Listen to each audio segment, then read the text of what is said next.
بسم اللہ الرحمن الرحیم۔ شروع کرتا ہوں اللہ کے نام سے جو بڑا مہربان نہایت رحم کرنے والا ہے۔ حضرت آمنہ رضی اللہ تعالیٰ عنہ کے پیٹ میں حضور صلی اللہ علیہ وسلم کے معجزات۔ حضرت آمنہ رضی اللہ تعالیٰ عنہ فرماتی ہیں کہ جب میرے بچہ پیٹ میں تھا تو بڑی عجیب و غریب چیز دیکھتے تھے۔ اگر میں گھر سے باہر نکلتی تو بادل کا ایک سایہ میرے اوپر آ جاتا اور مجھے دھوپ نہ لگتی تھی۔ اگر میں پانی بھرنے کے لیے زمزم کے کنویں کے پاس جاتی تو راستے میں جتنے پیڑ ہوتے ان کی ٹہنیاں میرے سامنے جھک جاتی جیسے مجھے سلام کر رہی ہوں۔ میں حیران تھی کہ آخر یہ سب میرے ساتھ ہی کیوں ہو رہا ہے، اور جب زمزم کے کنویں کے پاس پہنچتی تو نیچے کا پانی اپنے آپ اوپر آ جاتا اور بالکل اوپر منڈیر تک آ جاتا، اور میں اپنے ہاتھوں سے ہی بالٹی پکڑ کر پانی بھر لیتی تھی۔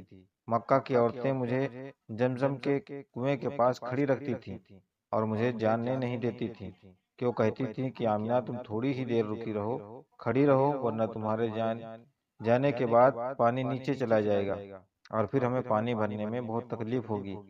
اسی طرح حضرت آمنہ رضی اللہ تعالیٰ عنہ فرماتی ہیں کہ میں عورتوں سے سنا کرتی تھی کہ جب بچہ پیٹ میں ہوتا ہے تو ماں کو بہت زیادہ تکلیف جھیلنی پڑتی ہے، کبھی ہاتھ پاؤں میں درد، کبھی سر میں درد، کبھی الٹی ہونا، کبھی بخار ہونا اور کبھی چڑچڑاپن ہونا۔ ساری باتیں سن کر مجھے اپنے آپ میں بڑی حیرانی ہوتی تھی کہ مجھے تو ان 9 مہینوں میں کوئی ایسی تکلیف دیکھنے کو نہیں ملی، یہاں تک کہ جب تک میرا بچہ پیٹ میں رہا تو میرے سر میں درد نہ ہو سکا، کبھی کوئی طرح کی درد نہ ہوئی۔ حضرت آمنہ رضی اللہ تعالیٰ عنہ کو بڑے عجیب خواب بھی نظر آتے تھے۔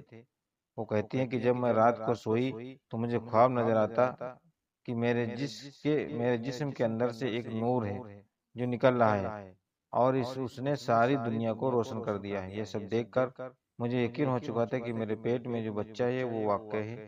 دن رات کعبے کے پاس جا کر کعبہ کا غلاف پکڑ کر اللہ سے رو رو کر دعائیں کرتے، یا اللہ میرا بیٹا عبداللہ تو اس دنیا میں نہیں رہا، لیکن اس کے گھر ایک بچے کی پیدائش ہونے والی ہے، یا اللہ اس بچے کی حفاظت فرمانا اور میرے عبداللہ کی نسل باقی رکھنا۔ حضور صلی اللہ علیہ وسلم کے سارے چچا اسی انتظار میں رہتے تھے کہ میرے بھائی عبداللہ کے گھر بچہ کب پیدا ہوگا۔ یہودیوں کی کتاب توریت میں لکھا ہوا تھا کہ جب آخری نبی آئے گا تو اس کے پیدا ہونے سے 10 دن پہلے آسمان پر ایک لال رنگ کا ستارہ نکلے گا اور چمکنے لگے گا۔ تو حضور صلی اللہ علیہ وسلم کے پیدائش کے 10 دن بچے آسمان پر وہ ستارہ نکالا۔ اسے دیکھ کر یہودیوں میں بھگدڑ مچ گئی اور ان عالموں نے سارے یہودیوں کو جمع کیا اور کہا کہ آسمان پر لال تارا چمکنے لگا ہے، اس کا مطلب ہے کہ وہ آخری نبی آنے والا ہے۔ جا کر معلوم کرو کہ اس وقت مدینے میں کس کے یہاں لڑکی کی پیدائش 10 دن میں ہونے والی ہے۔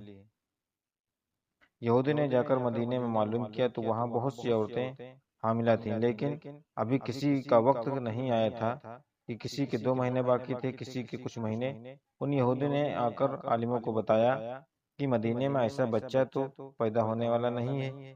تو ان کے عالموں نے کہا کہ اب مکہ میں جا کر دیکھو۔ تو سارے یہودی مکہ پہنچے کہ وہاں کسی کے گھر بچے کی پیدائش ہونے والی ہے۔ ان لوگوں نے بتایا کہ ہاں، یہاں مکہ میں 5 عورتیں ایسی ہیں جن کے گھر بچے کی پیدائش ہونے والی ہے۔ تو یہودیوں نے کہا کہ نہیں، ایسے بچے کی پیدائش کی جس کا آپ وفات کا چکا ہو، یعنی جس کا آپ اس دنیا میں نہ رہا ہو۔ لوگوں نے بتایا کہ ہاں، عبداللہ مطلب کا پوتا پیدا ہونے والا ہے۔ اس بچے کے آپ عبداللہ کی ابھی کچھ مہینے پہلے وفات ہو گئی تھی۔ یہ سن کر یہودیوں کی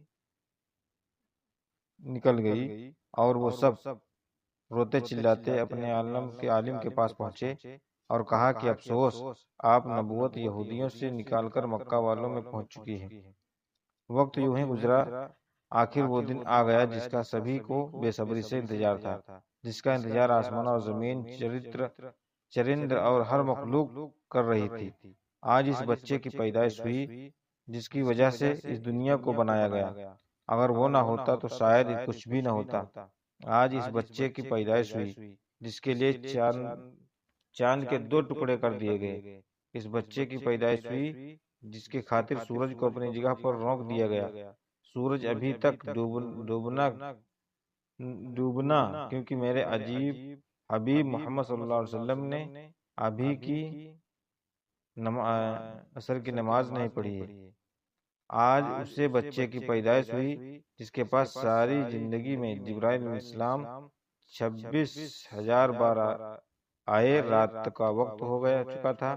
حضرت آمنہ کے پیٹ میں ہلکا سا درد اٹھا اور ان کو محسوس ہوا کہ شاید آج میرے بچے کی پیدائش ہونے والی ہے، تو انہوں نے حضرت عبدالمطلب کو اس بات کی خبر دی کہ حضرت عبدالمطلب نے اپنے محلے کی ایک حضرت شفا کو اپنے پاس بلایا اور کہا کہ آج رات تم آمنہ کے پاس رہو کیونکہ میرے بیٹے عبداللہ کے گھر آج بچہ پیدا ہونے والا ہے۔ رات گزرتی گئی، چند بھی کہانی خاموش ہو کر بادلوں میں چھپ گیا۔ چاند بھی خاموش ہو کر بادلوں میں چھپ گیا۔ حضرت آمنہ رضی اللہ عنہا فرماتی ہیں کہ رات میرے گھر بچے کی پیدائش ہوئی تو اسی دن میرے گھر میں غریبی کا یہ عالم تھا کہ ہمارے یہاں چراغ میں تیل جلنے کے بھی پیسے نہیں تھے۔ اس غریبی میں ہمارے آقا صلی اللہ علیہ وسلم اس دنیا میں تشریف لے آئے۔ اسی رات حضرت عبداللہ اور ان کے سارے لڑکے گھر سے باہر بیٹھے رہے کہ اگر میرے بھائی عبداللہ کی بیوی کے ساتھ کچھ بھی حادثہ ہوا تو ہم فوراً اس کے لیے علاج کا انتظار کریں گے۔ پوری رات کوئی بھی نہیں سویا۔ رات ڈھلتی رہی، چاند بھی خاموش ہو کر ڈوب چکا تھا۔ ہر طرف اندھیرا ہی اندھیرا تھا۔ گھر کے اندر بھی اندھیرا، گھر کے باہر بھی اندھیرا۔ سحری کا وقت ہو چکا تھا کہ اچانک حضرت آمنہ کے پیٹ میں ہلکا سا درد اٹھا اور وہ سمجھ گئی کہ اب بچے کی پیدائش ہونے والی ہے۔ انہوں نے دی شفا کو آواز دے کر کہا کہ مجھے درد ہو رہا ہے۔ 1 گھنٹہ پیدائش کو گزرا اور پھر صبح ہونے سے کچھ پہلے ہمارے آقا صلی اللہ علیہ وسلم اس دنیا میں تشریف لے آئے۔ حضور صلی اللہ علیہ وسلم کی پیدائش پر 3 باتیں بڑی عجیب ہوئیں جنہیں دیکھ کر دی شفا بھی حیران ہو رہ گئی۔ پہلی چیز، جب بچہ پیدا ہوتا ہے تو اس کے ناپ ماں باپ کی آنکھ سے جڑی ہوئی ہوتی ہے، لیکن ہمارے حضور صلی اللہ علیہ وسلم کی ناپ ماں کی آنکھ سے بالکل الگ تھی۔ دوسری چیز، جب بچہ پیدا ہوتا ہے تو اس کے ساتھ بہت زیادہ گندگی نکلتی ہے، لیکن ہمارے آقا صلی اللہ علیہ وسلم جب پیدا ہوئے تو اندر سے گلاس کا ایک قطرہ بھی نہیں نکلا۔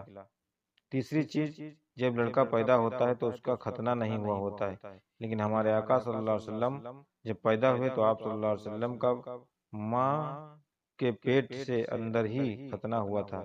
اس دنیا میں آپ کا ختنہ نہیں کیا گیا۔ یہ 3 چیز دیکھ کر دائی شفا گھبرا گئی اور حضرت آمنہ رضی اللہ عنہا سے کہنے لگی کہ آمنہ، میں نے اپنی زندگی میں ایسا بچہ نہیں دیکھا۔ حضرت شفا نے حضور صلی اللہ علیہ وسلم کو اپنے گود میں لے کر ایک طرف زمین پر لٹا دیا۔ دی شفا نے جیسے ہی حضور صلی اللہ علیہ وسلم کو زمین پر لٹایا تو نبی کریم صلی اللہ علیہ وسلم نے ایک پیٹ کیسے کروٹ بدلی اور گھٹنے ٹیک کر سیدھے سجدے میں چلے گئے۔ یہ دیکھ کر حضرت آمنہ رضی اللہ عنہا ٹالنا ہی کی حیرانی کے انتہا نہ رہی۔ پورے 15 منٹ تک حضور نبی کریم صلی اللہ علیہ وسلم سجدے میں رہے اور پھر اپنا سر اٹھا کر آسمان کی طرف انگلی سے اشارہ کیا اور ساری دنیا کو بتا دیا کہ یہ لوگوں، اس دنیا کو پیدا کرنے والی ذات صرف اللہ ہی کی ہے۔ حضرت آمنہ رضی اللہ عنہا فرماتی ہیں کہ میں نے اپنے بچے کو اپنے گود میں لیا تو اچانک کیا دیکھتی ہوں کہ آسمان کے تارے زمین کے قریب ہوتے چلے جا رہے ہیں، اور پھر اچانک ایک بادل کا سایہ میرے کمرے کے اندر آیا اور پھر میری گود سے میرا بچہ اس بادل کے سائے میں غائب ہو گیا۔ اس بادل کے اندر سے ایک آواز آنے لگی، سلام، اس بچے کو ساری دنیا کے چکر لگواؤ اور سارے نبیوں کے خوبیوں کو دو، یوسف کی خوبصورتی دو، اسے ایوب کا صبر دو، ابراہیم کی دوستی، اسے دوڑ کی میٹھی زبان دو۔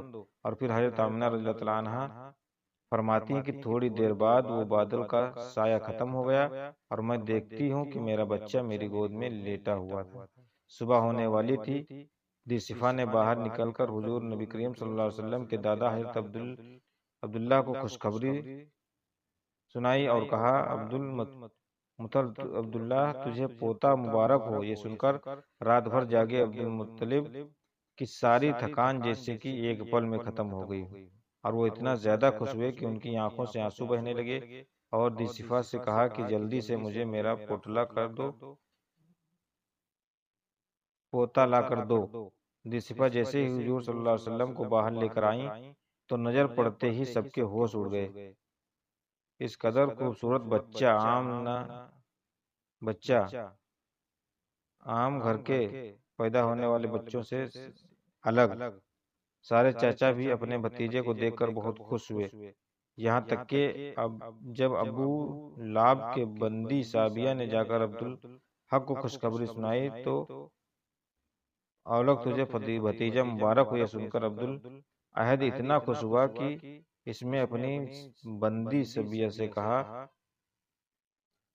جہاں میں نے تجھے بھتیجے کی خوشی میں آزاد کر دیا، اپنی باندی کو اپنے بھتیجے کی خوشی میں آزاد کر دیا۔ دوستوں، یہ تھی کچھ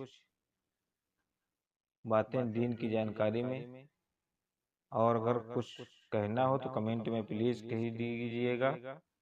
اب ملتے ہیں اگلی ویڈیو، تب تک کے لیے اللہ حافظ۔